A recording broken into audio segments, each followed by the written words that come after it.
Peter, what are your thoughts, emotions at the end of the long, grueling season?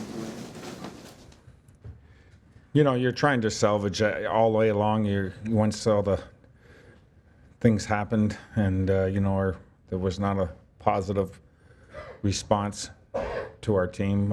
You're looking for changes. You're looking for attitudes and approach to it. So at the end of the day, I think that there's little battles that you win, and in the midst of a losing situation. So you try to take something out of it, something positive out of it, and you see where it goes. But it's evident that there's lots of change that have to happen, and a direction has to be in a different direction. We have to change our mental approach to how we play. How do you think the guys handled it tonight? I thought they responded. I mean, they played hard. we first, we get up, score first. We turn over a puck that could have should have been a good transition out of the zone, and that turns into a goal. They get a 4-on-2, which initially I thought it was offside. They tell me that maybe it wasn't, but and then we turn over the puck with 20 seconds to go in a period. So other than that, we had our chances, and we had breakaways. Nazi had a breakaway, and Phil had a partial breakaway. We had our chances. Our power play didn't score when it needed to, but the guys responded. So we took a team that's maybe in first place with a possible Vezina Hart Trophy winner, and to a shootout. Peter, what are you most disappointed about in the stretch down the end? You want to see more success, obviously.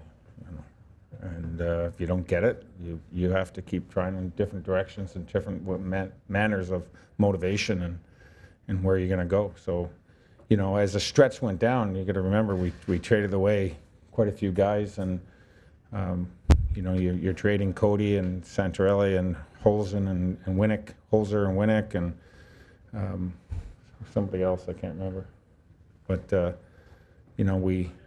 we changed quite a few people. We've got new people in the lineup, and at that point, you're trying to reintroduce people into the lineup, new bodies, new faces. But before that, I was, you would wish that there would be a better response and how we were playing in more winning situations. Phil and Dion took a lot of heat, obviously. Can you share how you think they finished up tonight?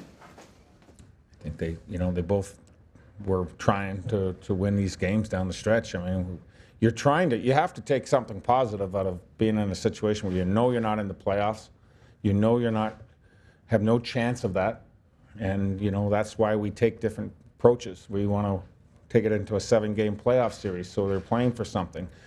You want them to play for pride, you want them to play for the fans, you want them to play, and so we got that at different times, but ultimately there's still too much disciplined defensive play. I mean, we didn't lose most of the games because of a lack of offense. We lack of defense. Is this your most trying experience as a coach? I think there's been trying, and that's part of coaching. That's part of it. I mean, if you want to have all good situations and all positives, we'd win the Stanley Cup every year. Everybody's kind of disappointed in their own way when you don't win, and there's only one winner. This is not easy. You're the leader, and you have to try to keep them motivated to practice harder and to do things differently, so it's trying. But I think that's part of being a leader. That's part of me being a person that has to be in the forefront.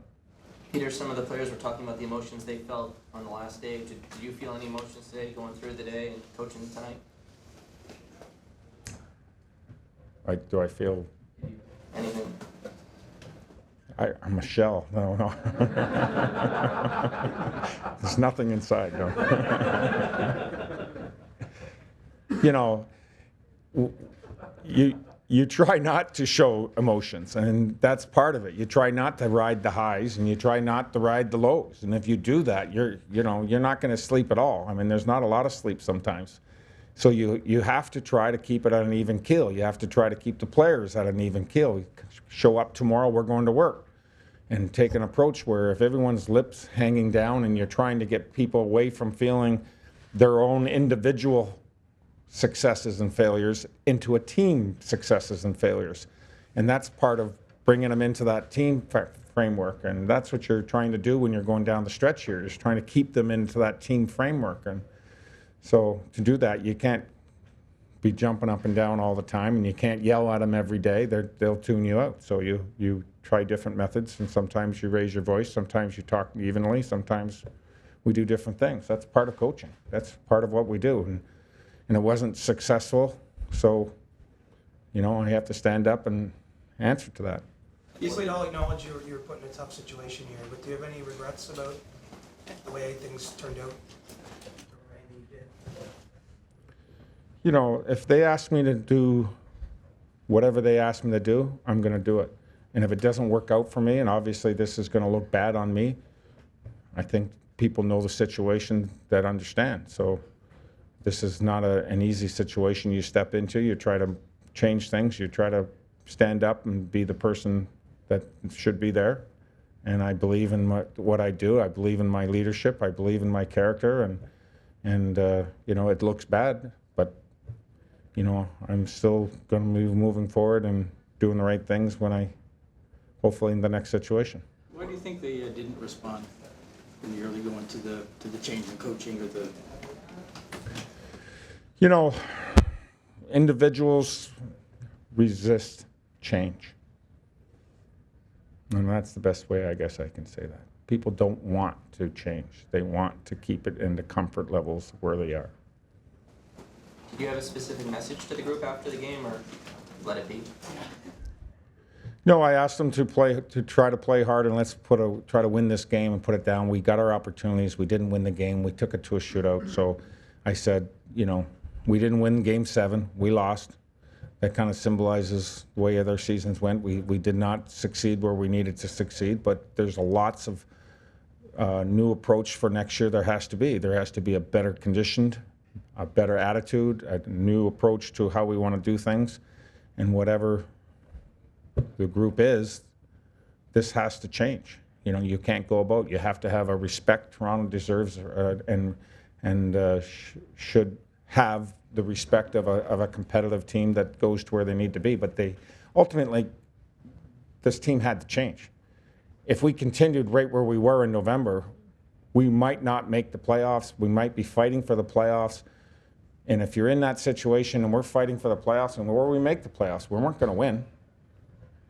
Is that what we want? Do we want to be competitive, or do we want to build something to win a Stanley Cup? That's the change that we have to make. Not just to be competitive, we have to start thinking about winning and have higher expectations. And our expectations have to go in a new direction, higher. Not here, not competitive, not okay, that's just not okay. And that's ultimately where we were. It was the same place as where it was the year before. They were competitive right there, maybe in the playoffs, out of the playoffs. It's not enough. This team deserves more. What role are you going to have in the exit meetings Monday? Do you know yet? I don't know. I really don't know. So your plans for the next 48 hours are to? I'm going to go home and sit next to my dog.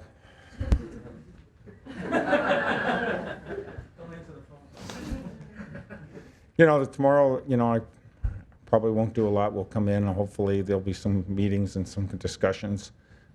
Players will have Monday, they'll have their physicals, exit physicals on Monday, and, you know, hopefully they'll start doing exit meetings with the management. At this point, I don't know what my role is in that, so I do what I'm told. Anybody want to have a glass of wine? I'm in. Thanks a lot, Coach.